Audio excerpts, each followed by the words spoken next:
بەناوی خۆی بەخشندنەوە مێرەبان خۆشەویستان ئەزیزان و خۆشەویستان خۆشحاڵم لە ڕوومەڵێکی تایبەت لە هەڵبژاردننی کۆمەڵی دادگەری لە شاری هەولێر بە ئێوەی عازیز و خۆشەویست شاد دەمەوە. ئەمڕۆ لە نێو ئاپۆڕای جەماوەری خەڵکی شاری هەولێر و جەماوەری کۆمەڵی دادگەری کوردستانم هەروەکو دەبینن تۆزێکی تر ئاهەنگی سێم لە شاری هەولێر بەڕێوە دەچێت بە ئامادەبوونی سەرجەم لایەنگران و هاوکات ئەندام و دۆستانی کۆمەڵی دادگەری دانەوێ نوێنەرەکانیان و کاندیدەکانیان سەر بخەن بۆ ئەنجومەنی نوێنەرانی عێراق. من دەمەوێ لەگەڵ بەشێکیان قسە بکەم بزانین بۆچی کاکوسمان خۆشحاڵین کە لێرەی لە خەلیفانەوە هاتوون پێم بڵێ بۆچی پشتگیری کاندیدەکانی کۆمەڵی دادگەری دەکەن جیاوازی کاندیدەکانی کۆمەڵی دادگەری لەگەڵ لیست و لایەنەکانی تر چییە؟ منایخوای گەورە میهرەبان وڵامە بەخۆ بە تەواوی جەماوەری خەلیفان پشتگیری کاندیدەکانی کۆمەڵی دادگەریەکەین پێشتری شەروا بووە ئێمە لەوێش پشتگیری جدیمان هەبوو ئێساش پشتگیری تەواویانەکەین لەبەرەوەی کاندیدەکانی کۆمەڵی دادگەری لە ڕابردوو لە داهاتوو کەفاڵەتیانەکەن کە بە دەستەشی ئەمینەوە دەستەشی پاکەوە ئەسنە شوێنی خوان لە هەر شوێنێکی دانەی سەرکەوتوو ئەمن لە هەر شوێنێکی دانەی سەربەرز دەبن الحەمدولله. ئێستا هەیەە جێگەی ڕەزامەندی تۆنا 100% کە لە ماوەی ڕابردوو نوێنەری کۆمەڵی دادگەریان کرد چ لە پەرلەمانی کوردستان چ لە عێراق جێگەی ڕەزامەندی ئەوە بوونا؟ وڵا خۆش نێم ئەو شایە دەدەین خەرچی دیکە شایدی لۆدانە خەرچی دووری کۆمەڵی ئیسلامی دەرەوەی بازنەی کۆمەڵی ئیسلامی شایەتیان لۆدانەکان نوێنەرانی کۆمەڵی ئیسلامی بەسەر بەرزیەوە لە هەموو پۆستەکان سەربەرز بوون الحەمدولله ئێمە دەستخۆشان دەکەین سەرکەوتوو بن ئینشاءالله.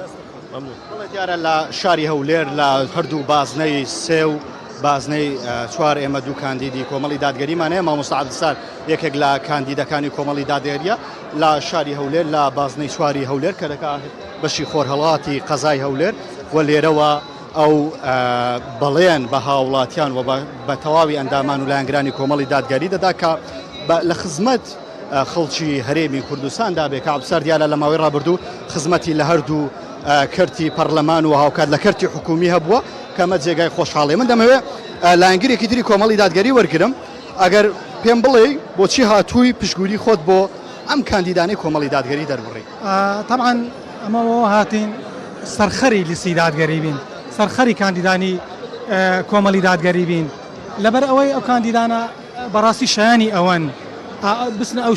شوێنی بڕیاردان پەرلەمانی عێراق ئەنجومەنی نوێنەرانی عێراق ئەو شوێنەیە کە شوێنی بڕیاردانە بەڕاستی و ئەو کاندیدانش دڵمان پێیان خۆشە و هەموو کات هەوڵماندایە ینی پاڵپشتان بی بە هەموو شێوازەکە. سپاس بۆ تۆ کە لەگەڵم بووی. بڵێ دیارە لە شاری هەولێر لە بازنەی سێ قومریە محەممەد بەرزنجیش کچی شێخ محەممەد بەرزنجیش کاندیدی کۆمەڵی دادگەری و ئێستاکە لێرە ئامادەیە و هاوکاتەوەی کە دەبینن ئاپۆڕای جەماوەری خەڵکی شاری هەولێرن کە زۆر بە گەرم و گوڕیەوە بەشداری ئاهەنگی لیستی سەرخستنی لیستی دادگەری دەکەن دیارە کۆمەڵی دادگەری لە شاری هەولێر دەڵێ بۆ دادگەری پێویستە لەگەڵمان بن بۆ سەپاندنی دادگەری و عەدالەت پێویستمان بە پشتگیری خەڵکی شاری هەولێرەکە لە هەردوو بازنەی چوار و بازنەی سێ کۆمەڵی دادگەری نوێنەری هەیە ئەوەی کە دەیبینن دیارە قەڵەباڵغێکی زۆر بە هۆڵەکەەوە دیارە لە دەرەوەی هۆڵەکەش دیارە هاوڵاتیان تیڤیان بۆ دانراوە تایبەت بۆی کە بینەری هاوکات بانگەشەکەی کۆمەڵی دادگەری دیارە ئەمڕۆ بە فەرمی لە شاری هەولێر کۆمەڵی دادگەری دەست بە بانگەشەکانی دەکاوە مەبەستێتی ئەوەی کە لێرەوە دەیبینن ئەگەر وێنەگرەکەم هاوکار بێ هەردوو کاندیدەکەی خۆی مامۆستا عەبدولستار مەجید کاندیدی سەرکەوتوو و هاوکات پەرلەمان سەرۆکی فراکسیۆنی کۆمەڵی دادگەری و وەزیری ڕابردوو ئەمڕۆ کاندیدە و هاوکات قومریە خان کە وەکو ئافرەتێکی بوێری شاری هەولێر ئەمڕۆ کاندیدە. من دەمەوێت لایەنگرێکی تری کۆمەڵی ئیسلامی وەرگرم. ئوستاز سڵاو لێبێ. سڵاوی خوای گەورە لەزەن. بڵێ بۆچی پشتگیری لیستی دادگەری دەکەی؟ بەتاکید بڵێن ینی جیاوازی چیە لەگەڵ لیستەکانی تر؟ بڵێ لیستی دادگەری ئەو کاندیدانە ئەو ئەندام پەرلەمانانە بڵێن هەمویان جێی متمانن و جێی ڕازگۆنە و دوو کاندیدمان هەیە مامۆستا عەبدولستار و ئەمڕۆ قومریە خانمان هەیە لە هەردووکیان ڕازی؟ بەڵێ بەتاکید ڕابردویان بە تایبەتی کاک عەبدولستار کە بڵێن پۆستی حکومی هەبووە وەزیری بڵێن وەزیری کشتتوکاڵ بووە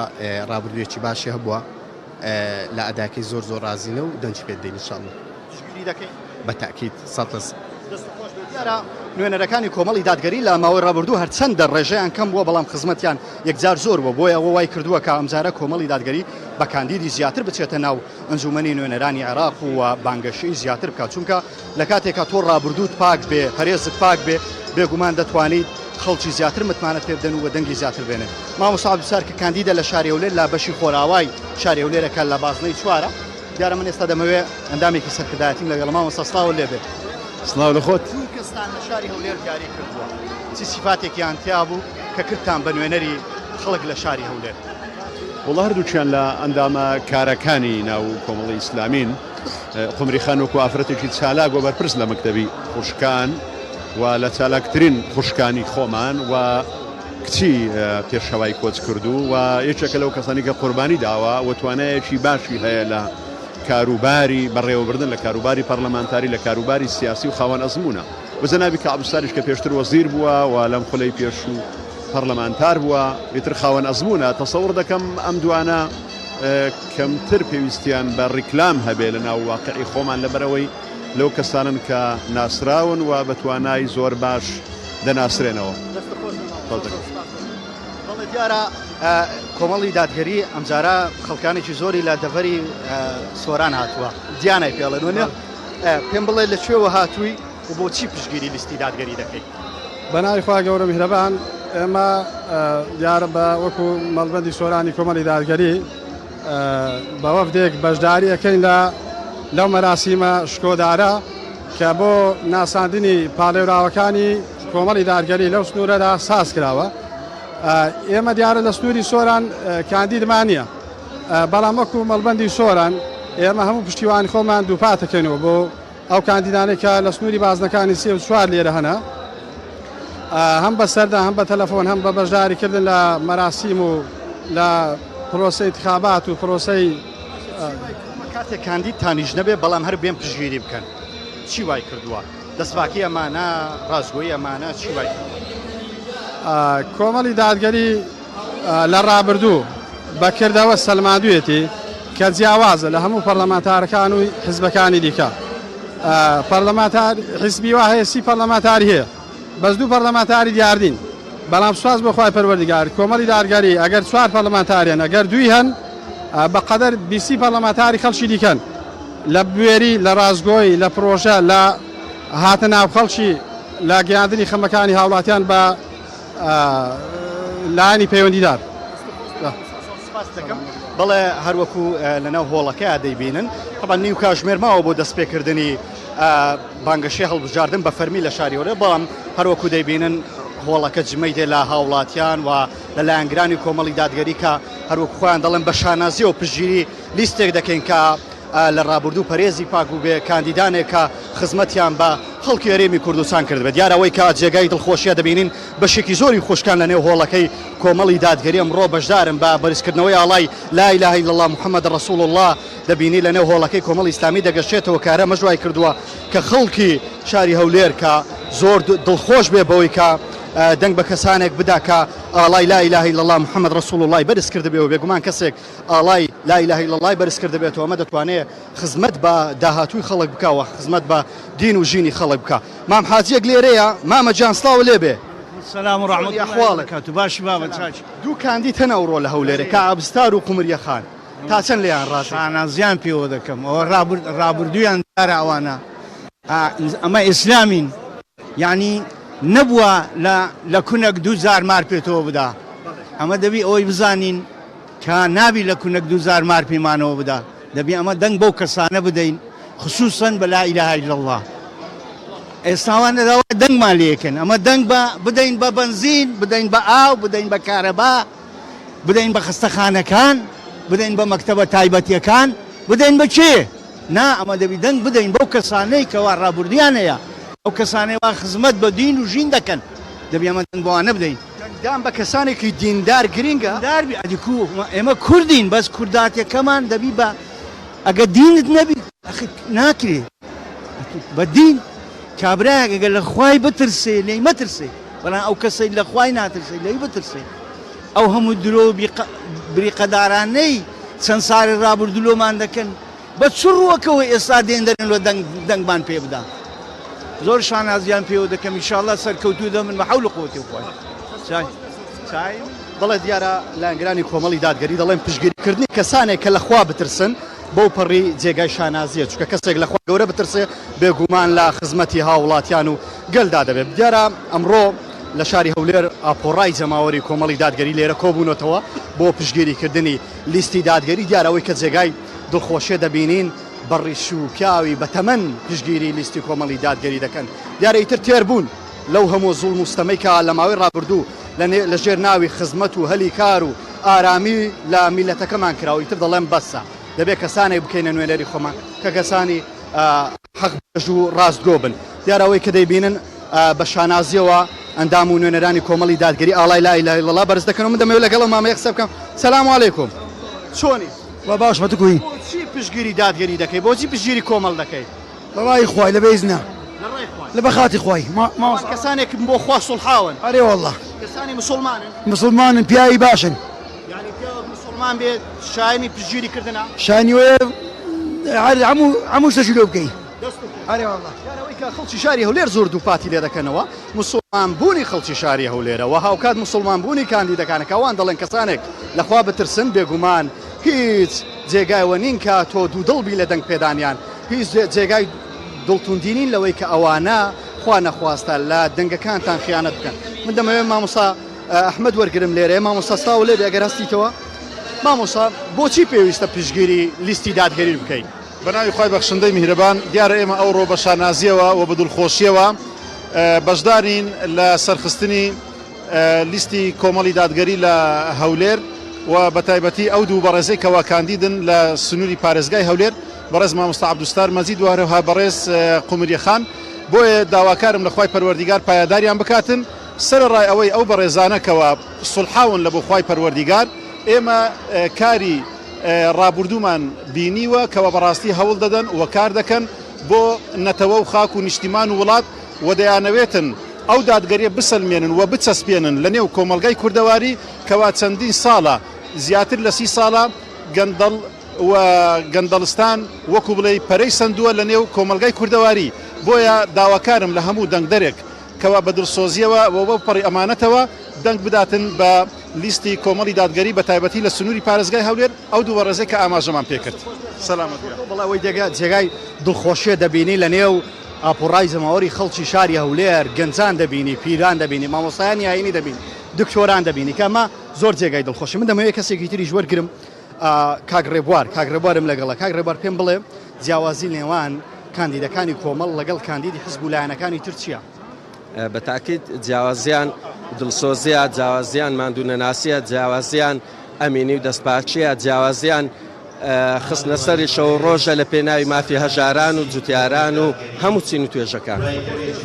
سلامت زان و خۆشەویستان هەروەکو دەیبینن وردە وردە مەراسیمی ناساندنی کاندیدانی لیستی کۆمەڵی دادگەری دەست پێ دەکات لە شاری هەولێر تۆزێکی تر ئاهەنگەکە دەست پێ دەکات لە سەر شاشی کەناڵی ئاسمانی پەیام بمێنەوە بە دڵنیای و ئەمڕۆ کۆمەڵێک بەڵێنی لە بیرنەکراو لەلایەن کاندیدەکانەوە دەبیسین و ئەمڕۆ خەڵکی شاری هەولێر زۆر بە گەرم و گوڕیەوە لە دەرەوەی قاع و لە ناوەوەی قاع پژگیری خۆیان بۆ لیستی کۆمەڵی دادگەری دەربڕیوە ئینشاڵڵا ئێمە تۆزێکی تر لەسەر ئەم مەنەسەی کە لە بەردەمەوە دەیبینن لەسەر ئەم مەنەسەیە دەبینین دەست دەکرێت بە بانگەشەی هەڵبژاردن لە شاری هەولێر و من پێتان دەڵێم لەسەر شاشەی پەیام بمێننەوە تۆزێکی تر ئینشاءڵڵا بە شێوەیەکی فەرمی هەردوو کاندیدی بەڕێز قومریە خان و هاوکات مامۆستا عەبدولستار کە لە بازنەی چوارە دەست دەکەن بە بانگەشەی هەڵبژاردن.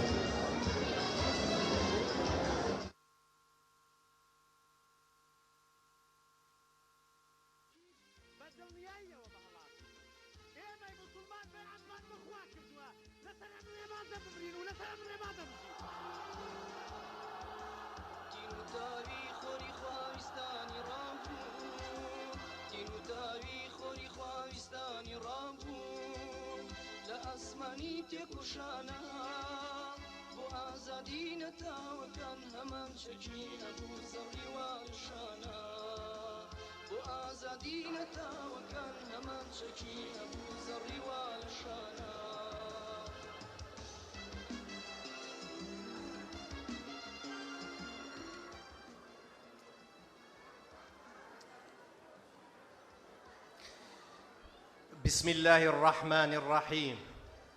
بۆ دادگەری لەگەڵمان بن لیستی کۆمەڵی دادگەری دەنگ و ڕەنجی هەمومانە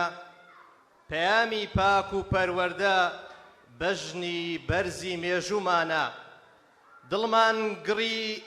دڵمان هێندەی گڕی کەرکووک ڕازی نیشتیمانی پێیە هێزمان هێندەی قەڵای هەولێر عەشقی ئاوەدانی پێیە ئێمە دەستی دادپەروەرین دەست و دەم و دڵخاوێنین ئێمە چینی چەوساوەکان شار و دێهاتمان دەدوێنین تاکەی گەندەڵی و بێهێستی خواستی شەقام دەبەینە سەر تاکەی پاشکۆی و بندەستی ڕێی ئازادی دەگرینە بەر کەلتوری کوردبوون بەرنادەین پێشمەرگانە لە سەنگەرداین بە ئازادی لەدایک بووین لەگەڵ کۆمەڵی دادگەرین دڵی پاچی بادینانین دەنجی دهۆچی نەخشینین کاروانی خوداپەرستی تا دوا هەوار ناوەستین بەژنی بەرزی هەورامانین هەڵەبجەی ئەحمەد موختارین بە باوەڕی بەندایەتی دەستی بەدەست نوێژی شارین بە گەرمیانی ڕۆحی ڕاسان بە پشدەرەکەی کۆساری بە گەنجانی مزگەوتەکانی سلێمانی دەنەخشێنین جوانیەکانی کوردەواری پیاوی مەرد و خوشتی سەلار نەوەی بە هەڵوێست و بێدار ئاشتی خواز و بەیڕادەین وەک چیای هەزار بە هەزار لیستی کۆمەڵی دادگەرین لە ئێمەن و لە خۆتانین مێژووی شاخ و شارمان ڕوونە وەک بەفری هەیبەت سوڵتانین بۆ گەروی گەرمی نیشتیمان وەک دامیاوی بەهارانین بۆ ئایندە و پێکەوە ژیان وەک بۆن و بەستەرەی بارانین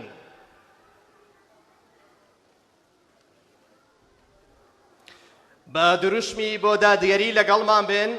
هەردوو مەڵبەندی هەولێر و دەوروبەری هەولێری کۆمەڵی دادگەری کوردستان کارنەڤاڵی ئاهەنگێکی فراوان بۆ لیستی کۆمەڵی دادگەری ساز دەکەن لە هەولێری سۆزی نیشتیمان و باوەشی گەرمی هەژاران دژی ستەم و نادادی دەوەستینەوە بۆ ئەوەی دادگەری بچەسپێنین وەرن هەمومان بە یەک ئاواز مارشی کۆمەڵ و دروشمی دادگەری بڵێینەوە سەرەتای ئاهەنگەکەمان بە بەرنامەی ژین و ژیانمان دەست پێ دەکەین کە چەند ئاەتێکی قورئانی پیرۆزە لەلایەن عومەر شەریف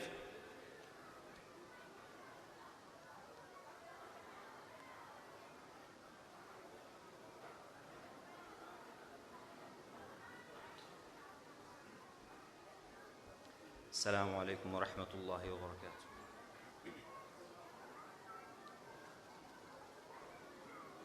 أعوذ بالله من الشيطان الرجيم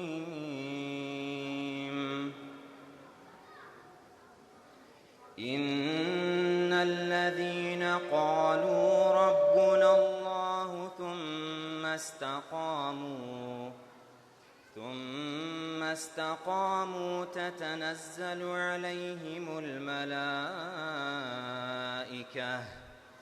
تتنزل عليهم الملائكة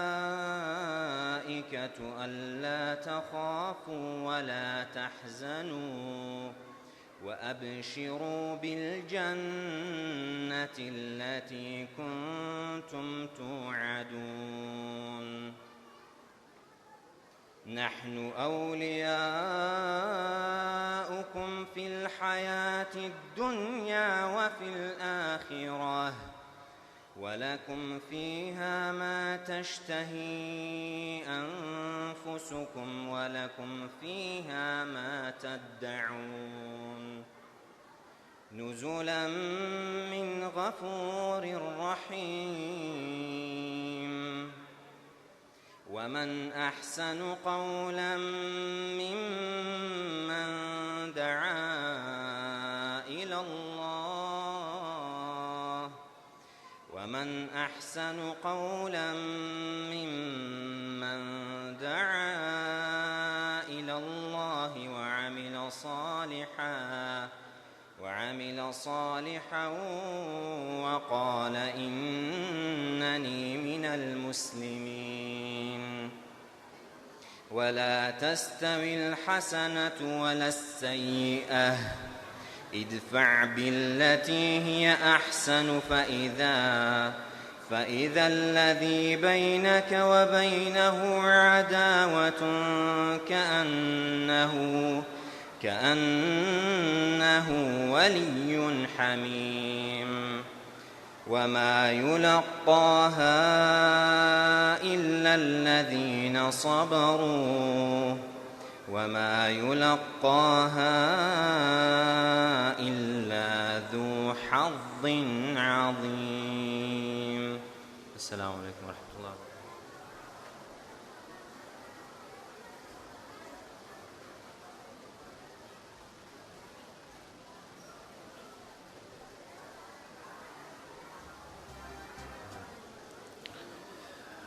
ورن پێکەوە دەنگ بدەین لیستی دادگەری سەر بخەین دیاری بدەین بە شەهیدان کاروانیان بۆ لوتکە ببەین دژی گەندەڵی بەڕێوەم بە وێنەی قەندیل بە پێوەم ڕۆڵەی نێو ئەم دەشت و چێوەم من هاواری ناخی ئێوەم من بەڕەنجی بابانەوە بە چریکەی ئەردەڵانەوە دێم بە شکۆی بۆتانەوە بە دیڕۆکی سۆرانەوە چێ غەم لە کۆڵی کوردانە چێ میراتگری پیرانە چێ نەوەی ئەیوبیانە دەنگ بدە بەم لیستە جوانە. سرودی پێشمەرگەی دادگەری لەلایەن کۆرسەوە دەوترێتەوە با بفەرمونون.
پێشمەرگەی ڕێدادگەری و بەرزی میلەتی ئێمە دژی زوڵم و غەدر و زیلەتی پێشمەرگەی ڕێدادگەری و بەرزی میلەتی ئێمە دژی زوڵم و غەدر و زیلەتی لە هەولێر بینیا لە بەغدا یەک پەیامی بەرەی گەلین لە تێکۆشان بەردەوامی لە هەولێر بینیا لە بەغدا یەک پەیامی بەرەی گەلین لە تێکۆشان بەردەوامی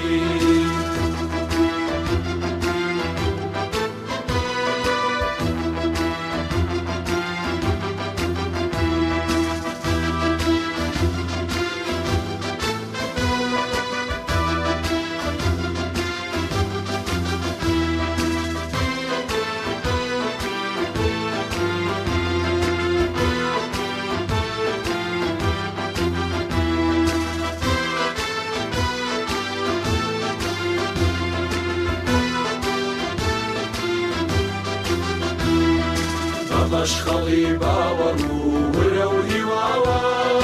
ڕێگە دەبڕین و ناگەڕێینەوە دواوە بۆ بەختیاری گەل و ئاوەدانی وڵات دەبینە شای کاروانی خزمەت و خەبات وەفاداری بەڵێن و دەنجی ئێوەی وەک هەمیشە گیان لە لەسەر دەست ئێمە بەڕێوەی دەست لە دەست و قووەت لەخوا بەرە و دەنگدان لە هەر کوێبین دەبینە هیوای کوردستان دەست لە دەست و قووەت لەخوا بەرە و دەنگدان لە هەر کوێبین دەبینە هیوای کوردستان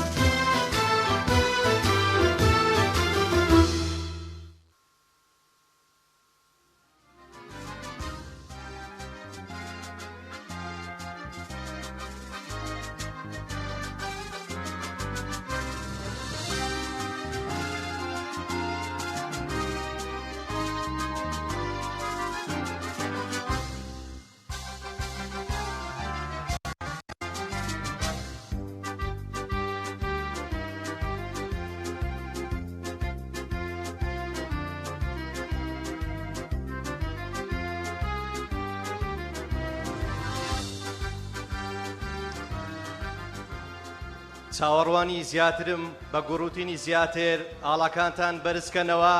بە بەرزکردنەوەی ئاڵاکانتان لیستی دادگەری سەر بخەن وەرن دەنگ بدەن بە باوەڕ بە منارەی مزگەوتەکان چرای دادگەری ڕۆشنکە بە پەنجەی شایەتمانت هاوار بکە بۆ ئازادی بە دەنجی پڕ لە ویژدانت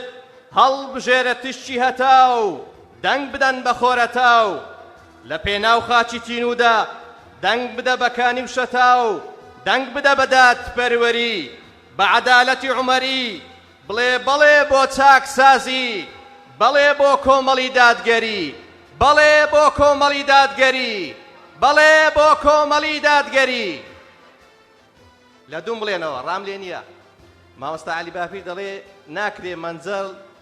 لاگردانی گەرمتر بێ ئەم گەرمترم لەنگۆڵ بەڵێ بۆ لیستی کۆمەڵی دادگەری بەڵێ بۆ لیستی کۆمەڵی دادگەری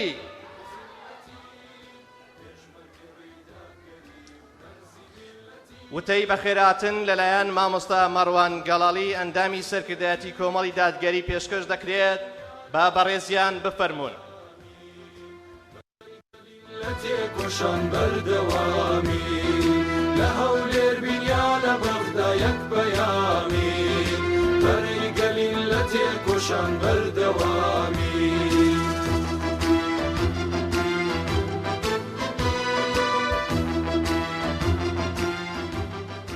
بسم الله الرحمن الرحيم الحمد لله رب العالمين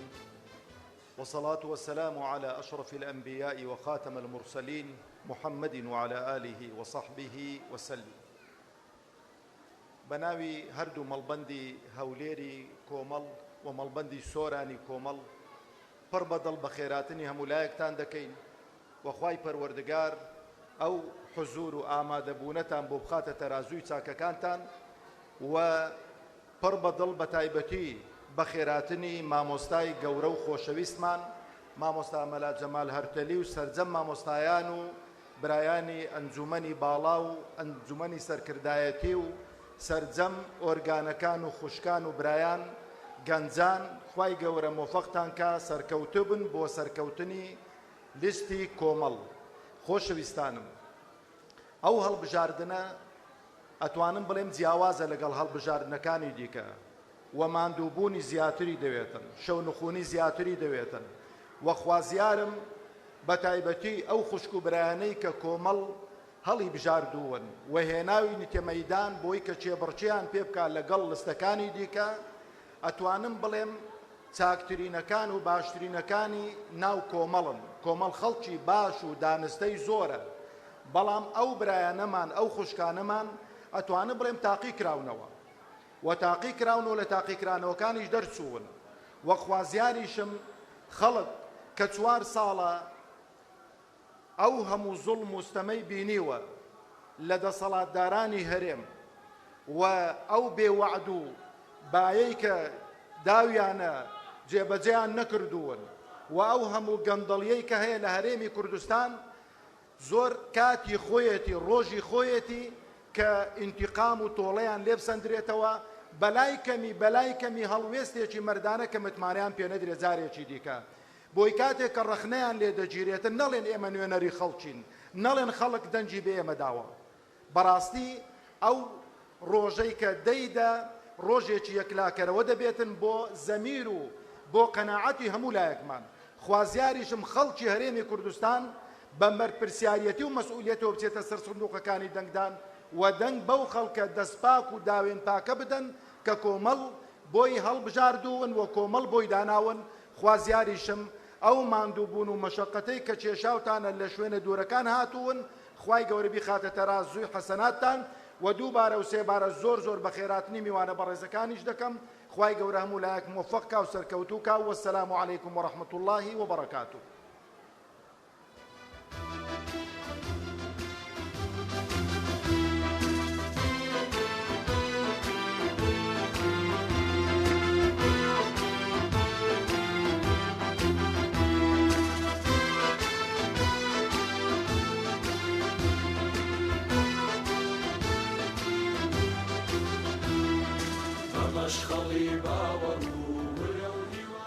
چەند تاریکەم ڕۆژگارە بەبێ چرای دەستی ئێوە،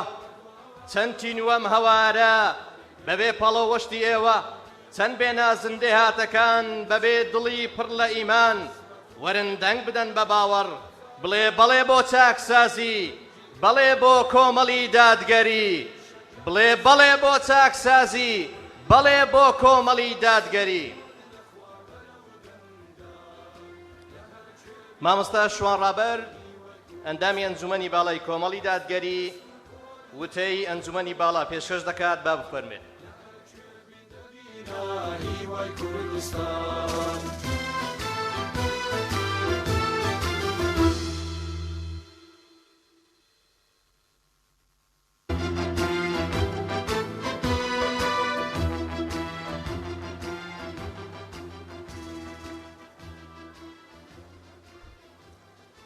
بەناوی خوای بەخشندەی میهرەبان،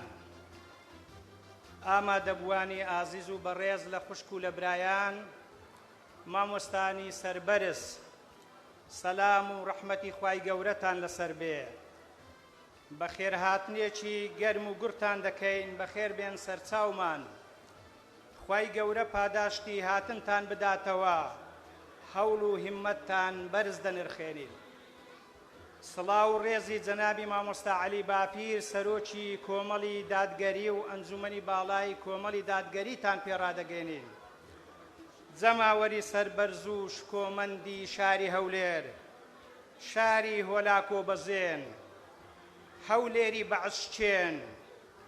هەولێری پایتەختی هەرێمی کوردستان، ئەمڕۆ لە بەردەم جەنابتان لە ئاهەنگێکی شکۆداردا لە ژێر دروشمی بۆ دادگەری لەگەڵمان بن. ئاهەنگی سەرفرازی جاردانی لیستی کۆمەڵی دادگەری لە شاری هەولێر ساز دەکەین. بەڕێزان، کۆمەڵی دادگەری بە پشتیوانی خوای گەورە پاشان بە هەوڵ و هیممەتی ئێوەی بەڕێز لە دەیدەی 2021دا بە بەرنامەیەکی تۆکمە و تەواو لە ڕووی سیاسی و کۆمەڵایەتی و جڤاچی و خزمەتگوزاری و حکومڕانی و ماف و ئازادیەکان لە خزمەت خەڵکی هەرێمی کوردستاندا بە 5 کاندیدی کاریگەر و ناوازە و بە ئەزمون بەشداری لە هەڵبژاردنی نوێنەرانی ئەنجومەنی عێراق دەکا. ئەم کاندیدانەمان نوێنەری خەڵکی هەرێمی کوردستانن، نەخاسمە شاری هەولێری دلێر، شاری سەربەرز و شەهیدان، شاری دیندار و شامێر، شاری بە هەڵوێست و شۆڕژگێر. کاندیدانی کۆمەڵ لە هەولێر نمونەی چاک و ئازایەتی و خزمەتکردنی خەڵک بوونە. ئەوانە نوێنەری کۆمەڵن، ئەو کۆمەڵەی کە لە ڕابردوو سەربەرز و گەشە پرسەروەری و داستانە، ئەو کۆمەڵەی کە لە ساڵی هەشتاکان خەباتی لە شاخ و شار دژی ڕژێمی بەعسی خوێنڕێژ و داپلۆسێنەر کرد، بە چەک و بە خوێن بەرگریان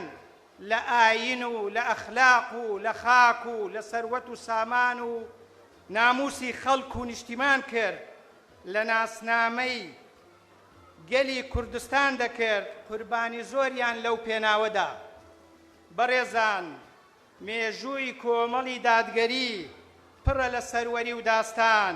پڕە لە شتی چاک و نایاب لە پەرلەمان و لە حکوومەت، لە کوردستان و لە بەغدا، لە حزب و لە نێو جەماوەر ڕۆڵی باشی هەبووە، سەروەری زۆری تۆمار کردووە، خزمەتی زۆری بە خەڵک کردووە، بە تایبەت بە خەڵکی هەژار و ستەمدیدە و چەوساوە، بەس لە ڕێگای دەستگا خێرخوازیەکانیانەوە بە ملیاران دیناری بەسەر خەڵکدا دابەش کردووە، بە هەزاران کەس لە کۆمەڵ بەهرەمەند بووە، لە ڕاگەیاندن خەڵکی باش ئاراستە کردووە، لە ڕێخستنەکانی خەڵکی باش پەروەردە و گۆش کردووە، ژینگە و ناسنامەی کوردستانی جوان کردووە. کۆمەڵ لە پێناو حەق و خوادا سارۆخ باران کرا، سەرکردە و ئەندامانی جیران بارەگاکانی لێسەندرانەوە، کەتی سازش لەسەر بیر و باوەڕی ناکە، ئەندام و کادیر و نوێنەرانی لە حزب و لە حکوومەت و لە پەرلەمان دۆڕا و دەستەمۆنین. کۆمەڵ لە پێناو خەڵک لە حکوومەت کشایەوە، بوو بە معارەزە، نەسریەی برا، خەڵکی تەعین ناکرێ، خەڵکی فەسل دەکرێ، خەڵکی بەناحەق دەگیرێ، باج دەدا، پەرلەمانی دەردەکرێ، هەڕەشەی لێ دەردەکرێ، دەوری بارەگاکانی دەگیرێ، چەچی شۆڕش و شەرەفی لەلایەن هێزە زلهێزەکانی جیهان پێدا دەندرێ، کەتی هێشتا بە چۆکدانایە و لە خەباتی خۆی بێوچان بەردەوام دەبی، لە زۆر حەق و ماف بێبەش دەکرێ. کۆمەڵ لە هەشتاکان لەلایەک لە شاخ بەشداری لە شۆڕشی چەکداری دەکرد، لە ڕاپەڕینی کوردستانیش بەشداری کرد. ئەو ڕاپەڕینەی کە بووە هۆی ئازادبوونی کوردستان، ئەو ڕاپەڕینەی کە خەڵکێک قوربانیدا کەچی خەڵکێکی تر بەرهەمی دەخوا، لەلایەکی ترەوە ماوە پۆل پۆل لە ناو شارەکان لەلایەن ڕژێمی بەعسی فاشی ڕێخستنەکانی دەگیران لە سێدارە دەدران، بە تایبەت لە شاری هەولێری خۆشەویست چەندان شەهیدی دانسقەمان پێشکێش بە ئاین و بە ڕێبازی شەهیدان و ڕێبازی ڕزگاری خوازی گەلی کوردستان کردن. جا ئەو کاندیدانەش هی ئەو کۆمەڵە بە نرخەن، گۆشکراوی کۆمەڵن، کاندیدی کارا و چالاک و بەهێز و بە ئەزمون و بە هەڵوێستن، کاندیدی ئازا و دلێرن لە حکوومەت و لە پەرلەمان، لە کوردستان و لە بەغدا ڕۆڵی چاچیان هەبووە. شاکارەکانی ڕابردوویان گەواهی ئەوەن، خەڵکی کوردستان شاهێدی ئەوەیان بۆ دەدا، بە دڵنیاییەوە لە داهاتوشدا بە پشتیوانی خوا لە ڕابردوو باشتر و بەهێزتر دەبن. زۆرێک لەو کەلێنانە پردەکەنەوە کە لە کوردستان یا لە بەغدا هەن، بەرگری چاک لە خەڵکی کوردستان دەکەن، مافی خەڵک بەدەستدێنن، لەبەر ئەوەی لە ڕابردوو هەندێ لە پەرلەمانتار و لایەنەکان لە بەغدا ئەو ئەرکەیان ئەنجام نەداوە، ئەو ئامانجەیان بەدی نەهێناوە، زیاتر خەریکی خۆتەیارکردن و خۆژیاندن و خۆدەوڵەمەندکردن و خۆپێگەیاندن و پلە و پۆست و پارە و مافی شەخسی بوونا. بۆیە حاڵی کوردستان لە بەغدا ئاوا بووە، سەدان کەم و کوڕی هەن، لە سایەی ئەوان تا ئێستاش پارەی جوتیاران و موچەخۆران و شایستە داراییەکان لە بەغدا بە تەواوی نایە. هەڵوێستی کوردستانیان بەرامبەر بە بەغدا زۆر لاواز کرد، گەیشتە ئەو ڕادەی نیوەی خاچی هەرێمی کوردستانیان لەدەستدا. 18 ساڵە لە بەغدا نەیانتوانی تەنها مادەی 140 دەستور جێبەجێ بکەن، ئاوارەکان بجێڕنەوە سەر زێدی خۆیان، سنووری کوردستان بپارێزن، شکۆی کوردستانیان شکان. کەچی لەسەر حسابی پۆست و خەڵک بوونە ملیاردێر، خۆیان لە بورجی عادیدا دەژن، مناڵەکانیان لە وڵاتانی ئەوروپا گوزەر دەکەن لە سایەی ئەوان ڕۆژ بۆ ڕۆژ هەڵوێستی کوردستان لاوازتر دەبێ ئەگەر ئەوانە بەردەوام لە بەغدا نوێنەری خەڵکی کوردستان بن کوردستان گوم دەبێ چونکە بەس لە خەمی خۆیاندان بۆیە دەنگدان بە کاندیدانی چاک و دەستپاک ئەوانەی ئەزمونتان لەگەڵیان هەیە بۆ ئەوەی ببنە نوێنەری ڕاستەقینەی کوردستان بۆ ئەوەی مافەکانتان بۆ بجێڕنەوە لەو پێناوەدا بوو کە چەندان جار سەرۆکی کۆمەڵی دادگەری لە بەغدا لەگەڵ لایەنەکان دانیشت بەرگری لە مافەکانی خەڵکی کوردستان کرد کۆبوونەوەکانی زۆر بەرهەمدار بوون لەو پێناوەدا بوو مامۆستا محەممەد ڕەزا پەرلەمانتاری کۆمەڵ لە بەغدا تیرۆر کرا بۆیە کۆمەڵ دەیەوێت جارێکی تر لە پێناو خەڵکی کوردستان ئەو کاندیدا بەهێزانە بنێرێتە بەغدا تا بەرگری جددی لە خەڵکی هەرێمی کوردستان بکەن کەواتە ئێوەش ڕۆڵی خۆتان بجێڕن لە هەڵبژاردننی ئەم کاندیدانە دەنگدان بەکەم مەزانن بە دەنگدان دەتوانن لە ڕێی ئەو کاندیدانە مافی خۆتان بەدەستبێنن بەڕێزان ساحە بۆ گەندەلکاران چۆڵ مەکەن دەنجی خۆتان بە چاکساز و دلێران بدەن دەنجی ئێوە مافەکانتان بەدەستدێنێ قەت نەڵێن دەنگدان هیچ نییە دەنگ نەدان خزمەت بە گەندەلکاران دەکا ئەوان هیوا و ئاواتیانە خەڵک دەنگ نەدا تا بە ئارەزووی خۆیان تەزویر بکەن یاری بە دەنگ و ماف و خواست و چارەنووسی خەڵکەوە بکەن بەداخەوە خەڵکێک بە ناوی دینەوە خەڵک لە دەنگدان سار دەکاتەوە کەچی بەدیلی دەنگ نەدان هەر دەنگدانە بەدیلی دەنگ نەدان ساحە چۆلکردنە بۆ گەندەلکاران هەڵبژاردنی خەڵکی خراپە ڕازی بوونە بە بارودۆخی باو خۆ بەدەستەوەدانە دۆڕاندنە تەزویرکردنە دەنجی تۆ دەسەڵات و حکومڕانە دەنجی تۆ ئیرادە و پێناسەتە شاهێدیدانە مەسئولیەتە ئایندەیە ئەگەر دەنگ نەدەن دەنگتان بۆ دەدرێ نوێنەرتان بۆ هەڵدەبژێردرێ ئەجێندای نامەعقولتان بەسەردا دەسەپێندرێ ئەو کاتەگلەیی لە خۆتان کەن نەگلەوان بۆیە هەرچی زووە بڕۆن کارتەکانتان وەربگرنەوە دەنجی خۆتان بەو کاندیدە بەڕێزانە بدەن کە شایەنن ببنە نوێنەرتان بەڕێزان لە ڕابردوو دیتان کە چۆن هەندێ لەو نوێنەرانەی کوردستان لە بەغدا فاشیل بوون لە کوردستانیش حکوومەت خەڵکی تووشی کارەسات و شۆک کرد کارەساتی هەژاری و نەداری کارەساتی گرانی کارەساتی بێخەدەماتی و بێکاری کارەساتی بێهیوابوون چینێکی کەم لەسەر حسابی دەسەڵات و خەڵک ملیاردێرن چینێکی زۆر هەژار و نەدارن بێنەوا و بێکارن هەرچی هەیە هەر بۆ خۆیانە بۆیە خەڵک پۆل پۆل دەڕۆنە هەندەران لە پێناو ئەوەدا لە دەریاکاندا دەخنچێن کەچی گوێیان لێ نییە بۆیە ئەمڕۆ تاکە هەلە بۆ دادگاییکردنیان بۆ سزادانیان بۆ تۆڵە لێکردنەوەیان بۆ لادانیان لە دەسەڵات و لە حکومڕانی ئێوەن دەتوانن گۆڕانکاری بکەن ئێوەن دەتوانن چارەنووسی خۆتان دیاری بکەن ئێوەن دەتوانن کیانی زوڵم و گەندەلکاری بڕوخێنن بەڕێزان وێڕای ئەو هەموو کێشە و تێبینیانەی کە لەسەر حکوومەتی بەغدا و هەرێمی کوردستان هەمانە هێشتاش ئێمە ئامادەین لە پێناو بەرژەوەندی و مافی خەڵکی کوردستان لە بەغدا لەسەر پرسە چارەنووسازەکان لەگەڵ نوێنەرە چاکەکانی لایەنەکانی توری کوردستان یەکدەنگ بین بۆ ئەوەی مافی خەڵکی خۆمان بەدەستبێنین بەمەرجێ ئەوان باشتر لە جاران بۆ خەڵکی هەرێمی کوردستان کار بکەم لە کۆتاییدا داوا لە بەڕێستان دەکەین دەنگ بە کاندیدانی کۆمەڵی دادگەری بدەن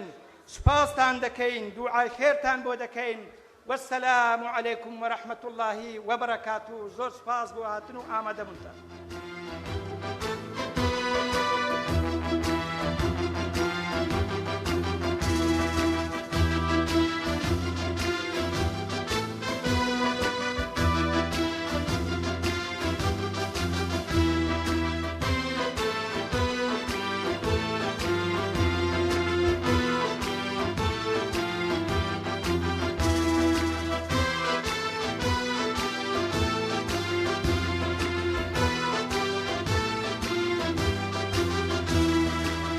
مەرگی ڕێدادگەری و بەرزی میلەتی ئێمە دوژی زوڵم دار پرتەقاڵی ئەوینم دار بەڕووی سایە سەنجینم سنەوبەری باڵاتە ڕوو گردنی بەرزی سەفینم جلوە و جەماڵی ئاسمانم پەڵەی شیناوەردی گیانم تاوە بەردی نیسانم بۆ تەموزی نیشتیمانم بەڵێ بەڵێ من لیستی دادگەریم لیستی نەشوە و بەختەوەریم بەڵێ بەڵێ من لیستی دادگەریم لیستی نەشوە و بەختەوەریم لیستی کۆمەڵی دادگەریم سیمبولی ڕێگای سەروەریم زۆر بەڕێز بێستون سورچی بەخشانە شعرێک پێشکەش دەکات با بفەرمێت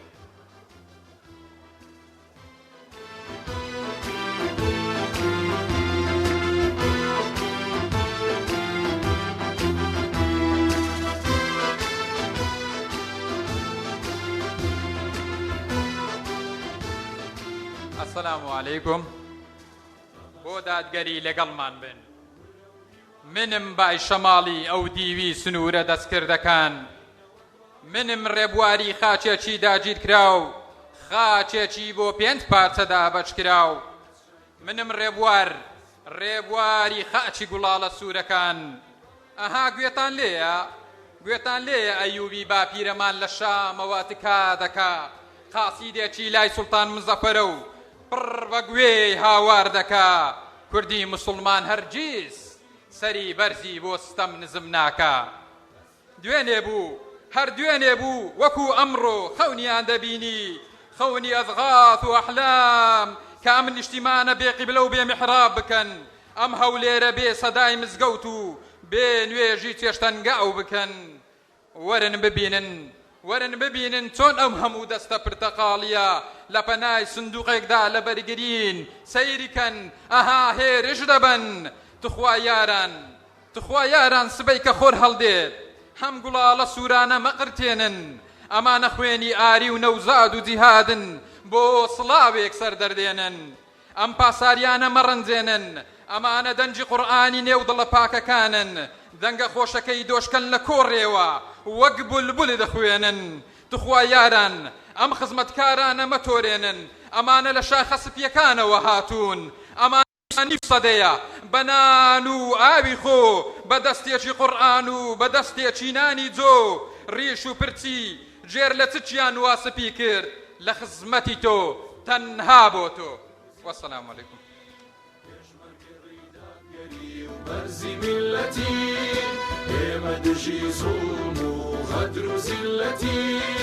لە هەولێر بینیا لە بەغدا یەک پەیامی بەرەی گەلیل لە تێکۆشان بەردەوامی لە هەولێر بینیا لە بەغدا یەک پەیامی بەرەی گەلیل لە تێکۆشان بەردەوامی دەنگ بدە بەو لیستەی لە هیچ هەڵ و مەرجێکدا سازش لەسەر مافەکانتان ناکە هەر دەنگێکتان دەکەینە خشتێک بۆ بنیادنانەوەی ئەم نیشتیمانە بەڵێ بۆ لیستی دادگەری بەڵێ بۆ لیستی کۆمەڵی دادگەری پەیامی منی کاروانی دادگەری بۆ خوشی سەنجین قومریە بەرزنجی خوشکمان قومری کچی پێشەوە نەجیب زادەیە و بە بڕوا و توانە هەڵگیری پەیامی لیستی دادگەریە ئاڵاکانتان بەرزکەنەوە و پێشوازی لە کاندیدی ژمارە 25 لە بازنەی سێی پارێزگای هەولێر زۆر بەڕێز مامۆستا قومریە شێخ محەممەد بەرزیزی دەکەین با بفەرمێت خزمەت و خەبات وەفاداری بەڵێن و دەنگی ئێوەی وەک هەمیشە گیان لەسەر دەست ئێمە بەڕێوەی دەست لە دەست و قووەت لەخوا بەرەو دەنگدان لە هەر کوێبین دەبینە هیوای کوردستان دەست لە دەست و قووەت لەخوا بەرەو دەنگدان لە هەر کوێبین دەبینە هیوای کوردستان. بسم الله الرحمن الرحيم وقل اعملوا فسيرى الله عملكم ورسوله والمؤمنون. سڵاوی خوای پەروەردگار لەسەر جەم ئامادەبووان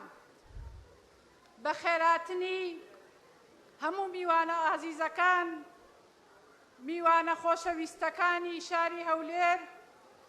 بۆ ئاهەنگی لیستی کۆمەڵی دادگەری بە خێراتنی برایانی بەڕێزمان لە ئەنجومەنی باڵای کۆمەڵی دادگەریەکەین بۆ شاری قەڵاو منارە سوپاس بۆ پشتیوانیان بە خێراتنی دایکی عزیز و خۆشەویست مەکەم بۆ پاڵپشتی بەڕێزان هاوڵاتیانی عزیز و خۆشەویست ئێمە لیستی کۆمەڵی دادگەری کوردستان بەسەرێکی بڵندەوە دێینە مەیدان بانگەشە دەکەین چونکە لیستی ئێمە سەربوڵندە سەرۆکی لیستێک پاش 30 ساڵ لە حکومڕانی دێت و دەڵێت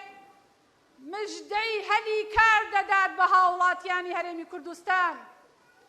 لە کاتێکا خۆی بە مەحسوبیەت پۆستێکی لە حکوومەتی هەرێمی کوردستان وەرگرتووە لیستێکی تر کە بانگەشە و بە ناوی دیموکراسیەوە کار بۆ پاراستنی کورد و کوردستان دەکات لەلایەکەوە هەڕەشەی ئەوەمان لێ دەکات ئەگەر دەنگی یەکەم نەبێت شەڕێک ناوخۆ بەرپا دەکرێت زۆر بەداخەوە لە هەڵبژاردنەکانی ڕابردوو لیستێک بە ناوی گۆڕانکاری جیابووەوە خەڵکی کوردستان متمانەی پێبەخشی ڕێژەیەکی زۆر کورسی پێهێنا ئەمڕۆ هەر هەمان لیست لەگەڵ لیستی دەسەڵات یەکی گرتووە و دەڵێ ئەمەوێ چاکسازی بکەم هەمووشمان دەزانین پشتی ئەم چاکسازیانە و نیەتی ئەم چاکسازیانە چییە؟ چاکسازی بۆ خۆیان ساحە چۆڵکردن بۆ خۆیان بۆ حیزبەکەیان بۆ دەنگدەرانیان کۆمەڵی دادگەری کوردستان بە ڕابردوویەکی پاکەوە بە مێژوویەکی دێرینەوە کە لە حەفتاکانەوە هێناوێتی لە منبەرە پیرۆزەکەی شانە دەریەوە دژی ستەم و نائەدالەتی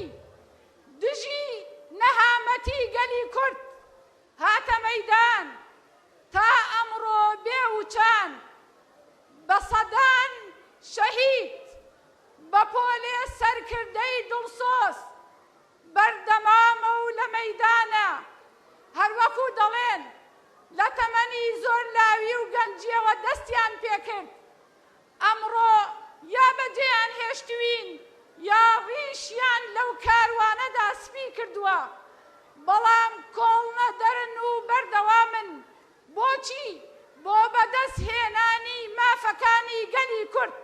بۆ داکۆکیکردن لە مافەکانی گەلی کورد کەواتە هاوڵاتیانی خۆشەویست جەماوەری خۆشەویستی کوردستان جەماوەری دڵسۆزی شاری قەڵاو منارە لەگەڵمان بەردەوام بن بۆ بەردەوامی بە کاروانی پیرۆزی دژایەتی ستەم و گەمدەڵی بۆ بەدەستهێنانی مافەکانتان بۆ داکۆکیکردن لە مافی هەژاران کەم دەرامەتان کەم ئەندامان دایکانی جەرگ سووتاو دایکانی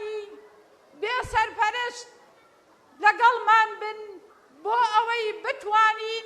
هەنگاو لە خزمەتتانابین بۆ بەدیهێنانی مافەکانتان بۆ بەدیهێنان و داکۆکیکردن لە سەرچاوەی سەرەکی یاسادانان کە ئاینی پیرۆزی ئیسلامە ئەوە نوێنەرانی ئێوە لە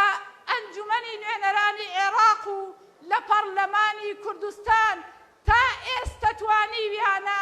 داکۆکی کارێکی سەرسەخت بن لە پاراستنی ئاینی پیرۆزی ئیسلام و بەها باڵاکانی کۆمەڵی کوردەواری ئەوە ئێمەین کە پۆل کچان و گەنجانی گۆش کراو بە ئاینی پیرۆزی ئیسلام پێشکەشی کۆمەڵگە دەکەین بۆ ئەوەی بەشدار بن لەگەڵمان لەو خێرە گەورەیەی کە کۆمەڵی دارگەری کوردستان دەستی خزمەتی گەیشتووەتە سەرجەم شار و شارۆچکەکانی کوردستان و توانیوێتی لە ڕێگەی بەرنامە و پەیام و پرۆژە خێرخوازیەکانی خزمەت بە ئێوە بکات سۆمای چاوانمان و بەخشینمان و سەرجەم پرۆژەکانی ترمان لە ئەنجومەنی نوێنەرانی عێراق و لە کوردستان و لە پەرلەمانی کوردستان و لە حکوومەت هاوڵاتیانی خۆشەویست ئێمە کۆمەڵی دادگەری کوردستان دیارە بە بەرنامەیەکی چڕ و پڕ و تۆکمە و دیڕاسەکراو لە خزمەتتانای بۆ ئەوەی بتوانین خزمەتەکانمان زۆرتر و فراوانتر و بەهێزتر بکەین لە چوارچێوەی بەرنامە و پلانی کۆمەڵی دادگەری کوردستان لە خزمەتتاندا دەبین بۆ داکۆکیکردن لە ماف و ئازادیەکان لە مافی هاوڵاتی بوون لە شەفافیەت لە خۆشگوزەرانی لە کرانەوە لە بەدیهێنانی دادگەری دەپاڵ پشتمان بن و بتوانین پێکەوە گۆڕانکاری بکەین ئەگەر ئێوە ئەتوانن ئەتانەوێت گلەیتان هەیە لەو بارودۆخەی کە هەیە دە لەگەڵمان بن هاوکار و پاڵپشتمان بن ئەم هەڵبژاردنە هەلێکە لە دەستی مەدە 30 ساڵە دەسەڵاتی شکست خواردوو بە بڕینی قوت و موچەی هاوڵاتیان سووتاندنی ڕیشی سپی مامۆستای ئاینی شەقتێ هەڵدانی مامۆستای پیرۆزی قوتابخانەکان سوکایەتی بە ئاین و پیرۆزیەکانمان و چاوخشاننەوە بە ئەو بارودۆخەی کە کەم دەرامەتان و کەم ئەندامان و هەژاران هەیەە ئەو ناڕەحەتیە و نەهامەتیەی کە وای کردووە لە کۆمەڵگەی ئێمە کۆمەڵگەیەکی ببینە کۆمەڵگەیەکی چینایەتی چینی زۆر بەرزمان هەیە و چینی زۆر نزممان هەیە بە هەمومان بمانەوێت گۆڕانکاری بکەین ئەبێت چاوێک بخشینەوە بەو کارە ساتانەی کە پێشتر ڕوبەڕووی گەلی کوردبووەتەوە کارەساتی کیمیاباران و ئەنفال و لە دەستدانی نیوەی خاکی کوردستان و پێشێلکردنی مافی هاوڵاتیانمان لە شەنگال کەواتە بێن با پێکەوە سزای گەندەڵکاران بدەین ئەبێ ئێمە هیوا بین و هیوا بگەڕێنینەوە بۆ هاوڵاتیانمان و بۆ نیشتیمانیانمان هەمومان باشە زانین نەریتی خراپی ئەم دەسەڵاتە کردکردنی دەنگی ئازادە پێشێلکردنی ماف و ئازادیەکانە بەتاڵان بردننی سامانی گشتیە هەموو ئەمانە و چەندین نەهامەتی تر کە لە سەروی هەمووشیانەوە کۆچی پۆلی گەنجانمانە بۆ هەندەران ناڕازیت ئەتەوێ گۆڕانکاری بکەی دە لەگەڵمان بن دەنگمان پێ بدەن متمانەمان پێ ببەخشن بۆ ئەوەی بتوانین سزای گەندەڵکاران بدەین و کۆتایی بە نەهامەتیەکان بێنین و بڵێن بڵێ ئێمە و ئێوە پێکەوە دەتوانین چاکسازی و گۆڕانکاری بکەن قمریە شێخ محەممەد بەرزنجی کاندیدی ژمارە 25 بازنەی 3 ڕۆژاوای هەولێر وەسەلام عەلەیکم وەڕەحمەتوڵڵا وبەرەکاتوه لهولر بنيال بغداد بيامي بريق لي التي بشر الدوام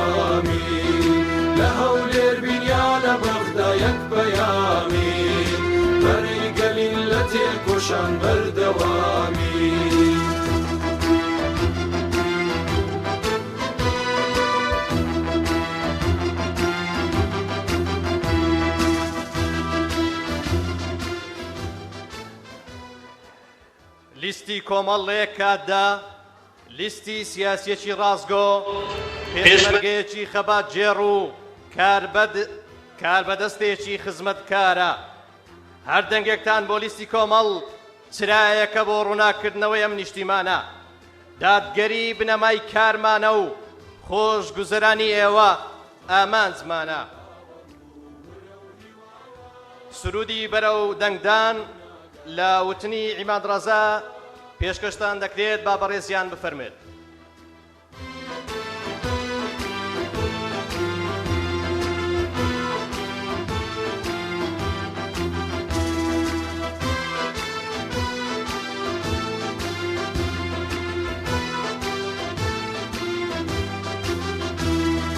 پێشمەرگەی ڕێدادگەری و بەرزی میلەتی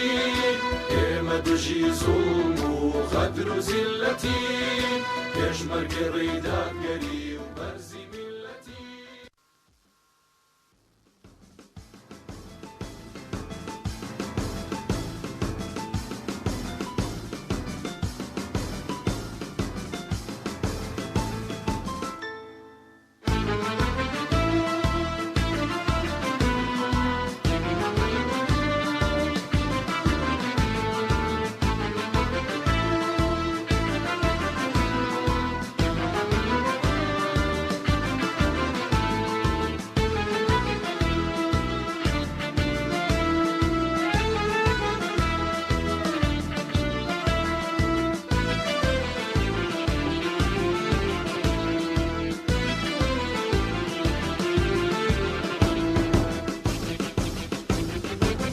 جملێ بگرن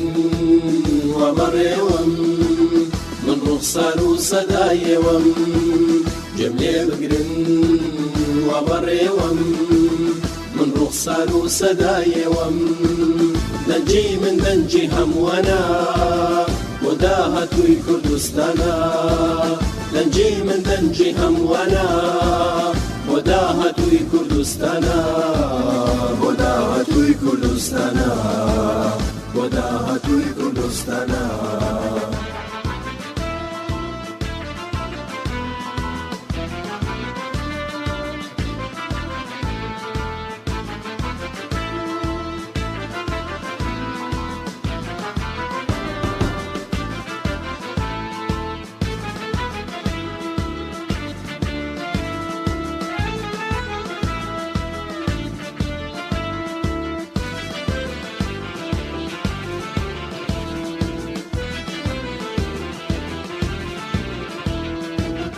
دەنگم دەنجی کوردەواری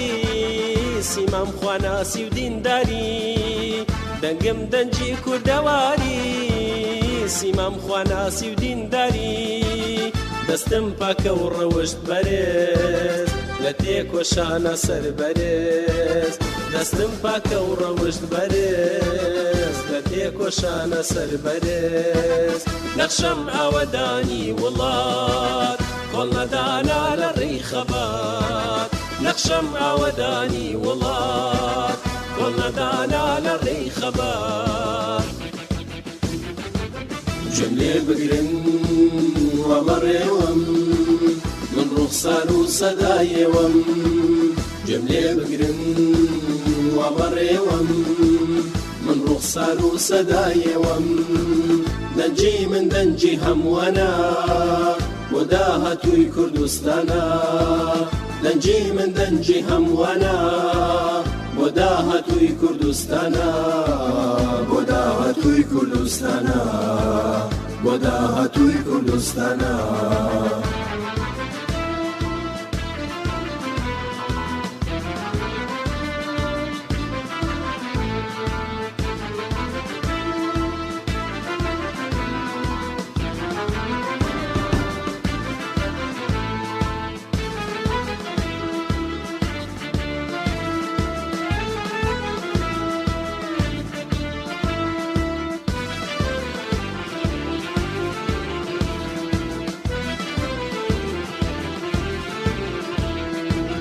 هەولێر کەرکووک سولەیمانی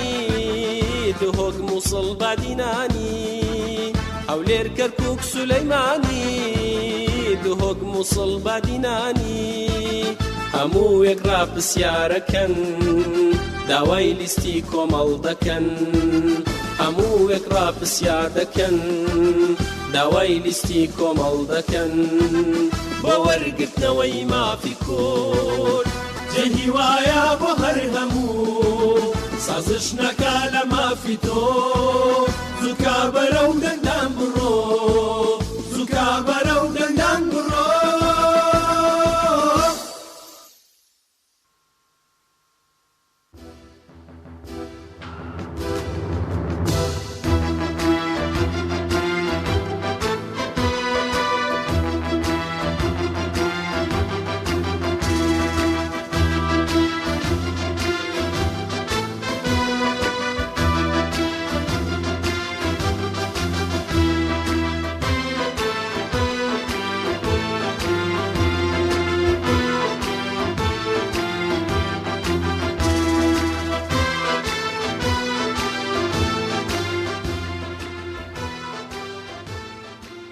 سرودی بەرەودەنگدان هۆنراوەکەی لە نووسینی ئارە ئەحمەدە. پەیامی منی لیستی دادگەری کاندیدی ئێمە کاک عەبدوستار ڕابردووی پاکە و ئایندەی ڕووناک ئەزمون کراوە لە شاخ و لە شار نمونەی دڵسۆزی و بوێری و وەفادار. پەیامی منیش بۆ تۆی مامۆستا بۆ پزیشک و جوتیار بۆ قوتابیان و چینی کرێکار بۆ پێشمەرگە و ئەفسەر هەم بۆ پەرستار بۆ گشت پیشەوەر دەوڵەمەند هەژار لەبیرتان نەچێت لە ڕۆژی دەنگدان ئەی خەڵکی لا دێ و شارە دێ و هەمشار نوێنەری ئێوەیە کاک عەبدوستار. ئاڵەکانتان بەرزکەنەوە پێشوازی دەکەین لە کاندیدی ژمارە 32 لە بازنەی چواری پارێزگای هەولێر زۆر بەڕێز مامۆستا عەبدوستار مەجید با بفەرمێن. بەڵێ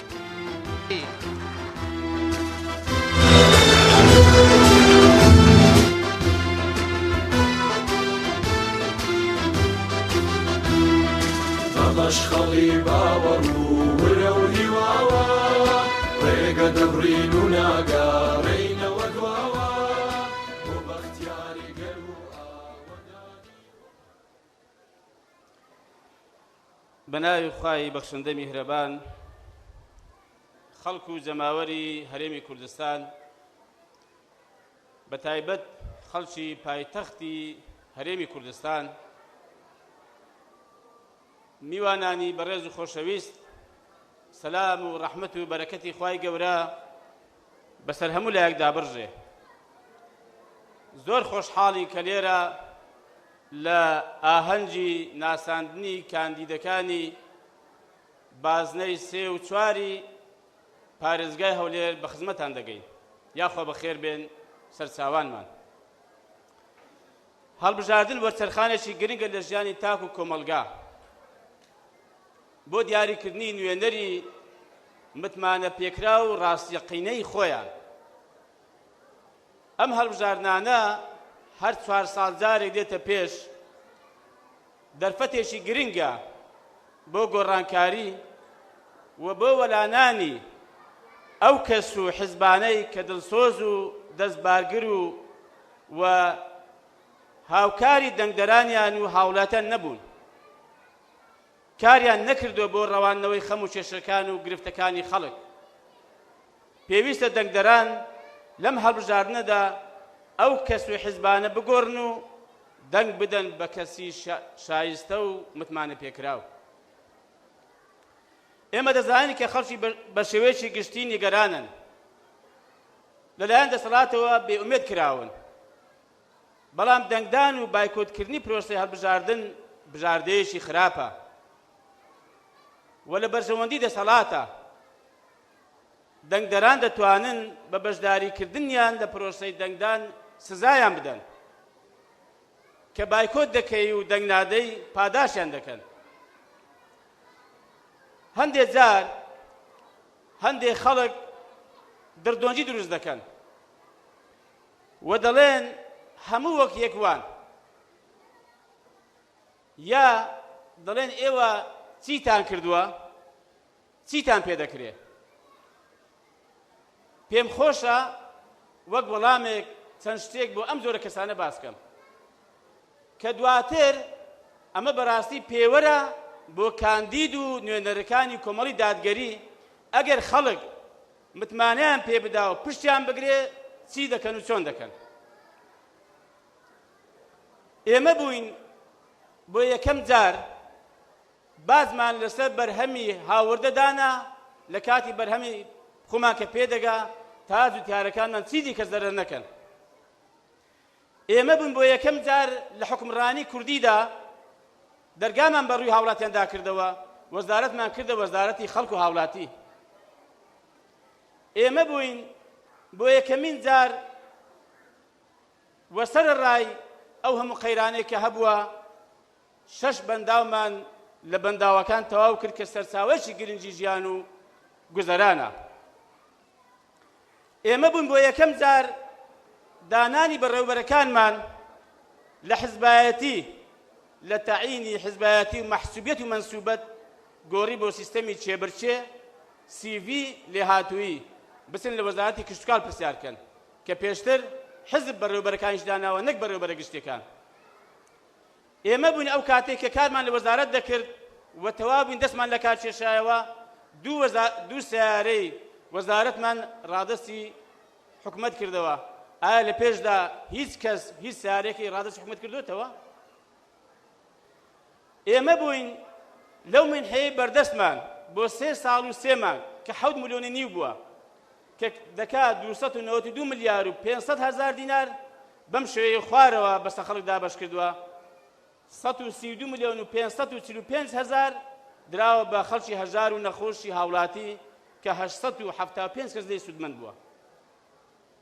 95 ملیۆن و 370 هەزار دینار دراوە بە فەرمانبەری هەژار و نەخۆش کە حکومەت برسی کرد بوو لە خەفەتان نەخۆشی کرد بوو 858 فەرمانبەر سوودی لێبینیوە. 64 ملیۆن و 585 هەزار دینار دراوە بە فەرمانگەکانی حکومەت چ کشتوکاڵ بوو بێ چ غەیرە کشتوکاڵی بوو بێ هاوکاری بووە. ئەمانە هەموو وردەکاریەکانی لە وەزارەت هەیە بەڵام بپرسن ئەو وەزیرانی ئێستا و ئەو ساش و پێشتریش ئەو 15 ملیۆنەی وەردەگرن چی لێ دەکەن؟ تەحەدا دەکەم یەکیشیان قایمەی هەبێ. ئەوە ئێمە بووین بۆ یەکەم جار کە ستافی بەڕێوەبەرایەتی گشتی بەنداوەکانمان خستە سەر موسەکانیان کە بە پاشەکەوت و بە لێبڕینەوە خستە سەر حکوومەتی ناوەند. لەو کاتەوە موسەکانیان وەک خۆی بەبێ لێبڕین لە کاتی خۆیدا وەردەگرن. ئەوە ئێمە بووین. ئەوە ئێمە بووین بۆ یەکەم جار ئاڵای کوردستان بە فەرمی لە تورکیا لە ساڵی 2014 هاو ئاستی ئاڵای تورکیا لە وەزارەتی کورسوکاڵی تورکیا دانرا بۆ ئێمە بوو. ئەوە دوایی ئێمە خەڵچێک چون بۆیان دادەنان 1000 لاف و گەزاپێن پێوە دەکرد بەڵام بەداخەوە چونکە ئێمە بووین بۆ یەکەم جاریش بوو ئیعلامی ئێرە بەڕاستی زوڵمێکی گەورەی کرد. ئێمە بووین کە لە شاری قۆنیای تورکیا پێشانگایکی کشتوکاڵی گەورە هەبوو کە زۆر وڵاتی دەرەوەی ئەوروپاش بەشدار بوون. کەلیمەمان هەبوو لەوێ داوان لێکردین گوتمان کاکە ئێمە وتەی خۆمان بە کوردی دەخوێنینەوە. وتیان نەخێر بە ئینگلیزی یا عەرەبی. گوتمان نەخێر بە کوردی متەرجمیشمان هەیە بۆتان دەکات بە تورکی. گوتیان نابێت. گوتمان ناخوێنینەوە. ئەوە ئێمە بووین سازشمان لە سونارسی نەتەوەی نیشتمانی خۆمان نەکردووە. ئەوە ئێمە بووین دەکرا بە یەک واژوو بە ملیۆن دۆلار دەست بخەین بەڵام دین و ویژدانمان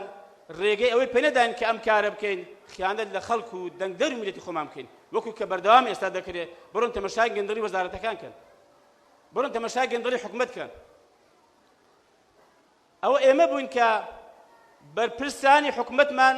لەسەر لێبڕی نایاسایی موسە بانکێشی پەرلەمان کرد. پرساندنمان بۆ کردن وەگوتمان ئەگەر ناتوانن موسەی خەڵک بدەن، ناتوانن ژیانی خەڵک دابین بکەن، ناتوانن خزمەت گوزاری بکەن، سنوور بپارێزن، دەست لە کار چێشنەوە واز بێنن. ئەوە ئێمە بووین بۆ یەکەم جار وامان کردووە. ئەوە ئێمە بووین کە نیگەرانی خەڵکی هەرێمی کوردستانمان گەیاندە قونسوڵخانەی فەڕەنسا لەسەر ئەو بێڕێزی و نامەعقولەیە کە بەرامبەر بە پێغەمبەری پێشەوا کرا سەڵا سەڵامی خوا لەسەر بێ. ئەوە ئێمە بووین. بەڵام لە بەرامبەردا ئەوە خەڵکێکی کە بوون دایان گوت ئەوان نوێنەری خەڵک نین. لە کاتێکدا ئەو 37 پەرلەمانتارێک کە چوو بووین حسابمان کرد نزیکەی 300,000 دەنجی خەڵکمان بەدەستهێنا بوو ئەوان بە هەمویان 100,000 دەنجیان نەهێنا بوو ئەوە ئێمە بووین دیفاعمان لە پێغەمبەری خوا کرد سەڵات و سەلامی خوای لەسەر بێت ئەوە ئێمە بووین کە بە تەحەدا وەستەلماندمان گوتمان ئەگەر دەڵێن داهات بەش ناکە وەرن بۆ ساڵێک یا حکومەت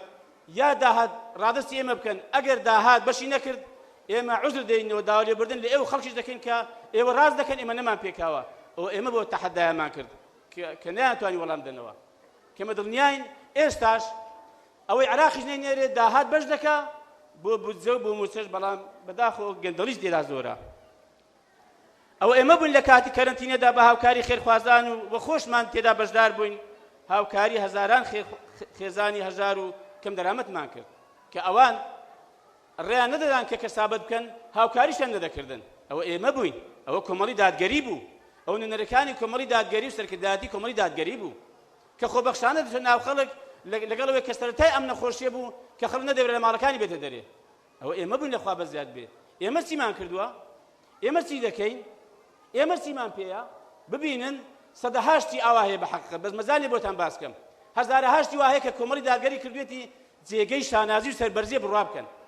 بەم ئیمکانیەتە لاوازە بەم کەمی دەسەڵاتێک کە کۆمەڵی دادگەری هەیەتی ئەو ئێمە بووین هاوکاری نەخۆشخانەی چاوی هەڵبجەمان کرد کە کاریان وەستا بوو لەبەر نەبوونی تەنها یەک ئامێری پشکنین خەڵک دەبوو لە هەموو ئەو شارە زورە بێ بۆ سلێمانی بۆ پشکنینی چاو ئەوە ئێمە بووین ئەوە ئێمە بووین دەنگمان بەرز کردەوە دست بە لەشکرچێش و تۆپبارانی وڵاتانی هاوسێ داوامان کرد کە ئەو بڕیارە جێبەجێ بکرێت کە نابێ هیچ هێزێک لە ناو خاچ هێرمی کوردستان بێنێتەوە ئەوە ئێمە بووین داوامان کرد ئەوە ئێمە بووین سوپاس بۆ خوا نەک من مەقسەدم ئەوانی دیکەش هاوڕێکان لە وەزیرەکانی کرد کە عەبدوڕەحمان و کە محەممەد ئەحمەد ئەوە ئێمە بووین 3 دەفتەر دۆلار کە دەدرێت بۆ کەلوپەی ناوماڵ ڕەتی دەکەینەوە ئەوە ئێمە بووین لە خەڵکە پرسیار کە بزانچیان لێ کردووە ئەوە ئێمە بووین سوپاس بۆ خوا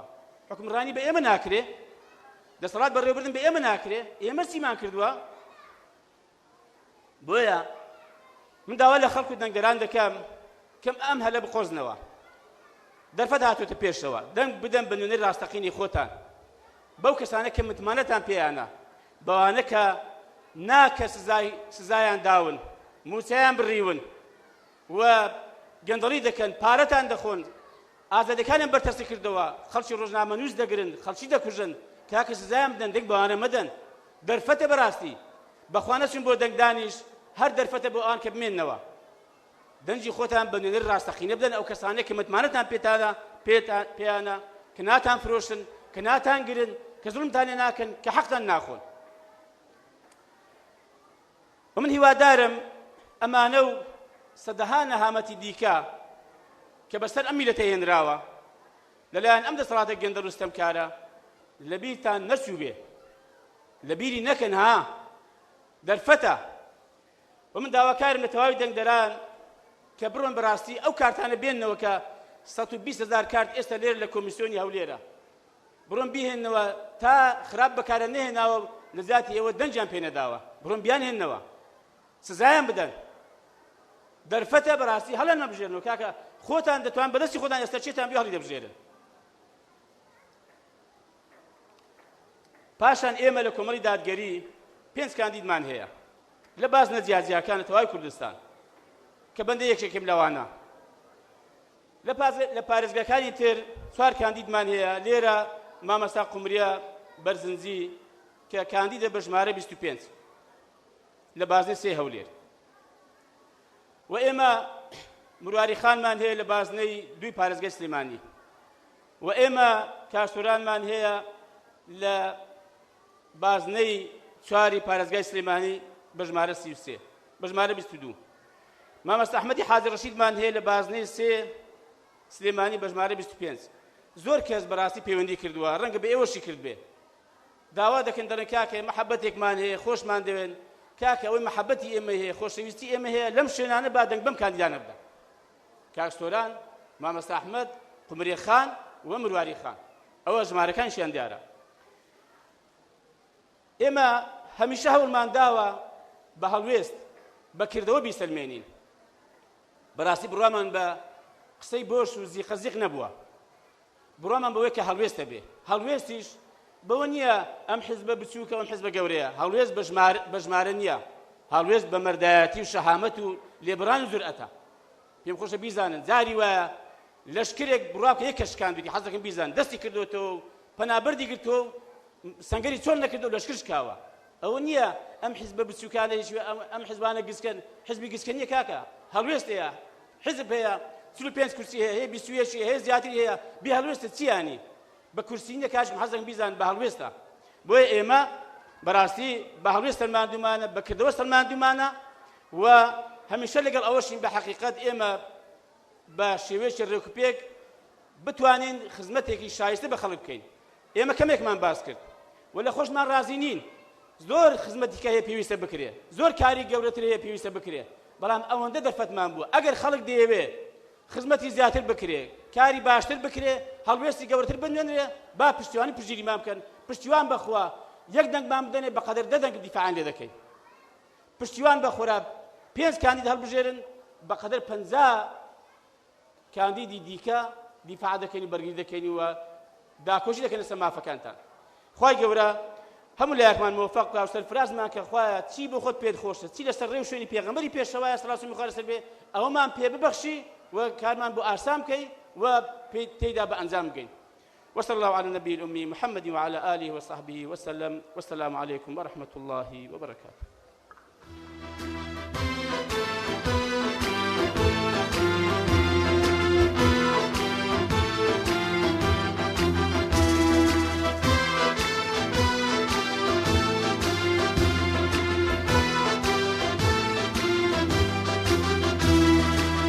پێشمەرگی ڕێدادگەری و بەرزی میلەتی ئێمە دوژی زوڵم و غەدر و زیلەتی پێشمەرگی ڕێدادگەری و بەرزی میلەتی ئێمە دوژی زوڵم و غەدر و زیلەتی لە هەولێر بینیا لە بەغدایەت پەیامی بەرەی گەلین لە تێکۆشان بەردەوامی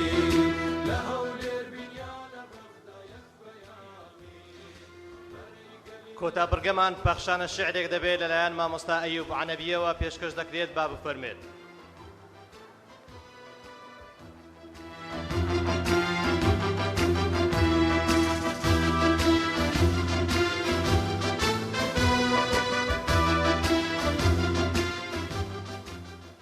السلام عليكم ورحمة الله وبركاته لكاق أحمدي حاجي رشيد وصلاو بوبريس كاق عبدو ستار مجيد لهلا بجوا بوها ولير صلاو درود بو ايوا نسيمو هتاو بيامي مني لستي خورتاو روناك بوتو بيرو گنجولاو لبيرد نتي دنجي زلالت ببخشە نوێنەری ئەم شاخ و شارت کاک عەبدوستار نوێنەری تۆیە پیاوی هەڵوێستە و پەیامی پێیە پەیامی ئەویش کاروانی ڕێیە ئەو ڕێگا دروستەی دادگەری پێیە عارەق و فرمێسک و خوێنە پێخەفی شەوانی تار عارەق و فرمێسک و خوێنە پێخەفی شەوانی تار لە ئاکامی گەشتەکەیدا زایەڵەی گەشتوەتە بنار دوێنێ لە شاخ ئەمڕۆ لە شار پێشەنگی کاری دروستە لیستەکەی عەبدوستار نسیەی دەنگ پەیامی منی کاروانی دادگەری بۆ خوشکی سەنگین قومریە بەرزنجی خوشکمان قومری کچی پێشەوە نەجیب زادەیە و بە بڕوا و توانە هەڵگیری پەیامی لیستی دادگەری لەگەڵ دەستە خوشکی خۆی خوشکە مرواری ئەویش کاندیدا لە سلێمانی پێکەوە دوانن دوو خوشکی بەویقار بە حەیا و حیشمەت ڕازگۆ و بە ئاکار دەنگیان پێ بدەن خوشکان برایان دەنگیان پێ بدەن خوشکان برایان جێگەی متمانەن ئالی ئیماندار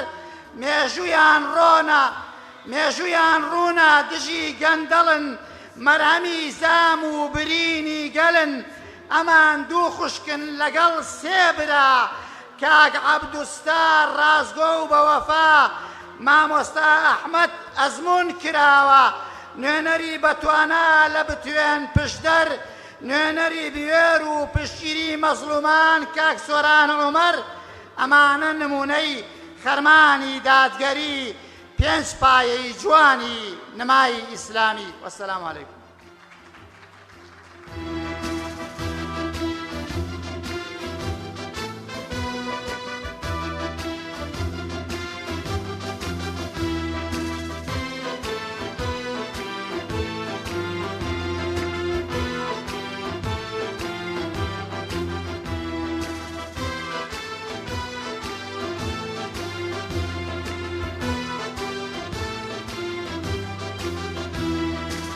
مەشخەڵی باوەڕ و ورە و هیواوە ڕێگە دەبڕین و ناگەڕێینەوە دواوە بۆ بەختیاری گەل و ئاوەدانی وڵات دەبینە شای کاروانی خزمەت و خەبات وەفاداری بەڵێن و دەنگی ئێوەی وەک هەمیشە گیان لەسەر دەست ئێمە زۆر بەڕێز ئەندامی پەرلەمانی کوردستان مامۆستا عوسمانکانی کوردەیی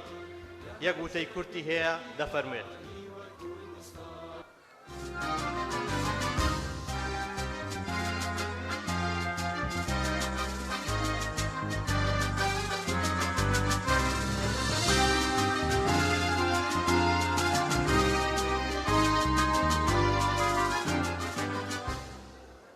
السلام عليكم ورحمة الله وبركاته.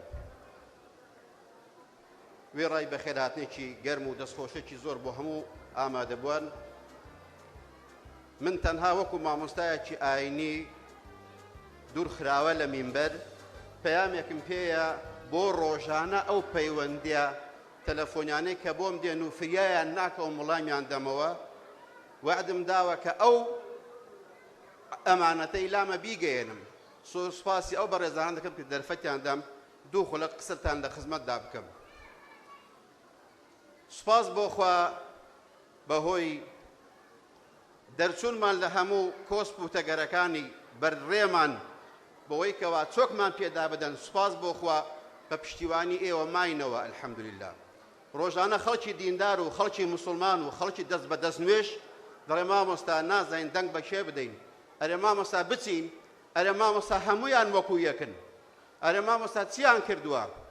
بۆیە ئێمە لێرەوە تەنها وەکو مەلایەکی مزگەوت ئەو قسەیەی دەکەم. خی رب العالمین دەفەرمێ ئەفەنەجعل المسلمین کالمجرمین ما لەکم کەیفە تەحکومون. برایان و خوشکانی دەنگدەر خوا دەفەرمێ ئایا ئەوانەی کەوا ستەمکارن و دەستیان سوورە بە خوێنی ڕۆڵەکانت و ئەوانەی کەوا دەستیان بەدەست نوێژە ئایا وەکو یەکن. ئەو کەسەی وا دەڵێ دەبێ ئاگادار بێ کە دەفەرمێ وەلا تەکتومو الشەهادەتە. خوای گەورە دەفەرمێ ئەو شاهێدی و گەواهەیەکەوە پەنجەمۆرەکەی پێ دەکەی ئەوە شاهێدیە. وەڵڵاهی ئەگەر بەو کەسە ڕازی نەبی کە حافظ القورئانە و کەوە دیندار و هەروەها ئەهلی مزگەوت و قۆناغ و تەکیە و شێخ و شێخزادەیە پێی ڕازی نەبی دەبێ بەو کەسە ڕازی بکە ئێستا بێ ئاو و کارەبای کردووی کە بێ خزمەتکاری کردووی. بۆیە بەڕێزان ئەوەی کە زۆر خەڵکێ ناڕەزایی دەردەبڕێ لە ناعەدالەتی لە بێموچەیی لە بێ خزمەتگوزاری. بۆیە ئەو پەندە دەکەمە کۆتایی کە دەفەرمێ ئەوەی کە لا خەیرە فیکم ئین لەم تەقولوا للمحسن ئەحسەنتە وللموسیء ئەسەئتە. ئەگەر بە چاکەکاران نەڵێی دەستخۆش چاکەت کرد بە خراپەکارانیش نەڵێی بەسە گەندەڵکاری و گەندەڵیت کرد ئەوە هیچ خێر و بەرەکەت بەو گەلەوە نەماوە. بۆیە من لێرانەوە وەکو دڵسۆزێک بۆ هەردوو کاندیدی ئەم دەڤەرە مامۆستا عەبدوستار و هەروەها خوشکی گەورەمان قومریە بەرزنجی. بۆیە داوا دەکەم لە موسڵمانان و ئەهلی مزگەوت و دەست بە دەستنوێژان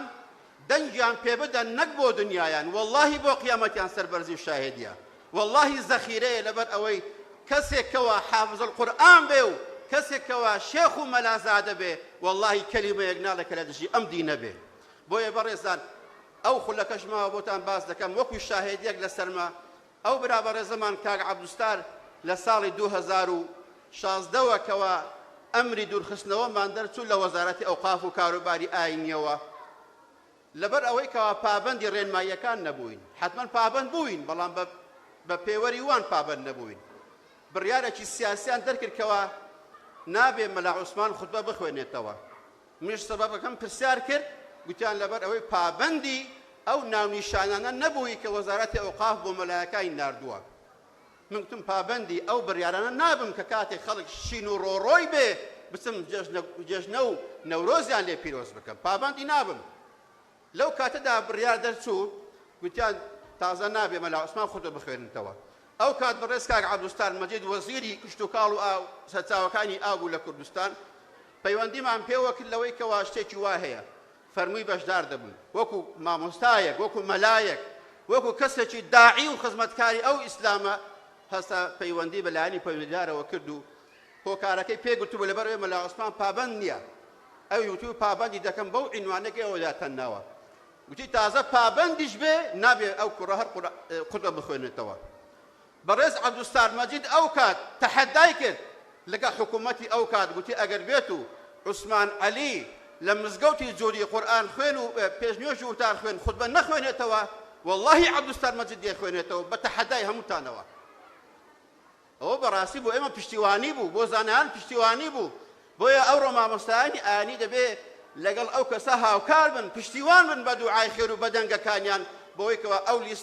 لیستی کۆمەڵی دادگەری سەرکەوتوو بێ دووبارە و سێبارە پشتیوانی خۆمان بۆ خوشتی گەورەمان قومرە بەرزنجی و مامۆستا عەبدوستار دەردەبڕین و خوای گەورە سەرکەوتویان بکە و دووبارە سوپاس بۆ ئێوە و وەسەلام عەلەیکم وەڕەحمەت الله وبەرەکاتوه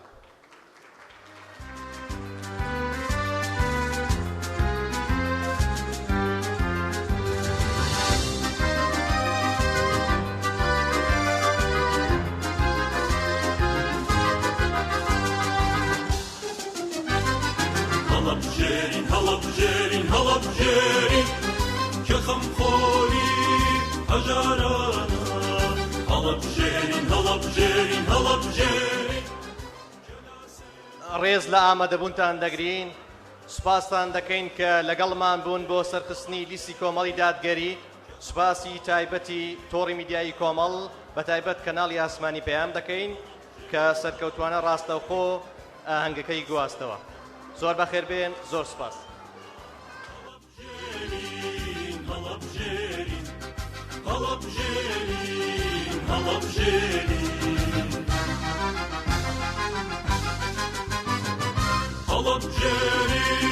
کەشتی خواز و بەسۆزە کە بۆ گوند و شار دڵسۆزە کەشتی خواز و بەسۆزە کە بۆ گوند و شار دڵسۆزە کە کارنامەی سپی و پاکە کە دڵسۆزی گەل و خاکە کە کارنامەی سپی و پاکە کە دڵسۆزی گەل و خاکە هەڵەبژێرین هەڵەبژێرین هەڵەبژێرین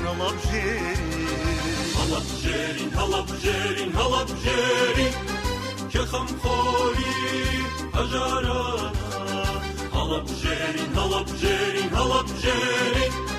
کە لاستەم هەراسانە هەڵەبژێرین هەڵەبژێرین هەڵەبژێرین کە خەمخۆری هەژارانە هەڵەبژێرین هەڵەبژێرین هەڵەبژێرین کە لاستەم هەراسانە هەڵەبژێرین هەڵەبژێرین هەڵەبژێرین هەڵەبژێرین هەڵەبژێرین کە خێرخوازی بەعەزمونە هەڵەبژێرین کە بۆ خزمەت بەرچاوڕوونە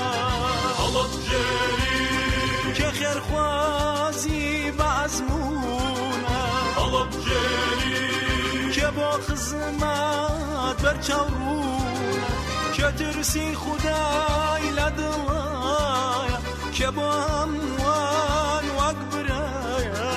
کە ترسی خودای لە دڵایە کە بۆ هەمووان وەک برایە هەڵەبژێرین هەڵەبژێرین هەڵەبژێرین هەڵەبژێرین هەڵەبژێرین هەڵەبژێرین کە خەمخۆری هەژارانە هەڵەبژێرین هەڵەبژێرین هەڵەبژێرین کە لا سێتەم هەراسانە هەڵەبژێرین هەڵەبژێرین هەڵەبژێرین کە خەمخۆری هەژارانە هەڵەبژێرین هەڵەبژێرین هەڵەبژێرین کە لا سێتەم هەراسانە هەڵەبژێرین